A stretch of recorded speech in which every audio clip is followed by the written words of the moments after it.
আরে বন্ধুগণ, আমার মুখের রুচি গেছে গা। রুচিরে ফিরে আনবার লাগে আমি নতুন একটা রেসিপি লয়ে আইছি। তো এনে কতটি মরিচ লয়ে লইবেন, লয়ে মরিচ টেনে চকমকো কইরে বালা হইরে বাইজ্যা লইবেন। বালা করে বাজবেন যতক্ষণ পর্যন্ত লাল না হয়েছে।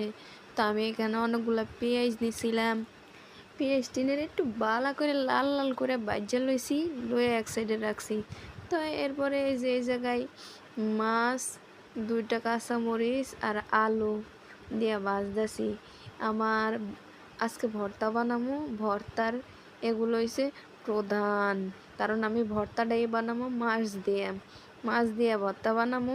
আপনারা আর লগে থাকেন, ভর্তা বানান পর্যন্ত আমরা করে সব দেখেন। এই যে মরিচটা বাইজে রাখছিলাম, মরিচটারে ভালো মতো লবণ দিয়ে গুঁড়া করে নিছি। নেওয়ার পরে এরপরে আলুটারে ভালো মতো চেটকায়া, মনের যত রাগ আছে, আমনগর উপরে যত রাগ আছে সব দিয়ে চেটকায়া লইছি।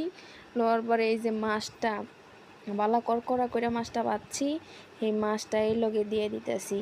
দেওয়ার পর ওই যে পেঁয়াজ বেরেস্তা করে রাখছিলাম, ও পেঁয়াজ, এরপরে মাছ, সব আলু দিয়ে এক লগে এখন মাখাইতেছি। দেখেন তো, দেখেই লোভ লাগতেছে, খাইতে ইচ্ছা করতেছে। আপনাকে খাইতে মন চাইতেছে, আপনাকে দিব না, আপনারা বানায় খান, সমস্যা নাই।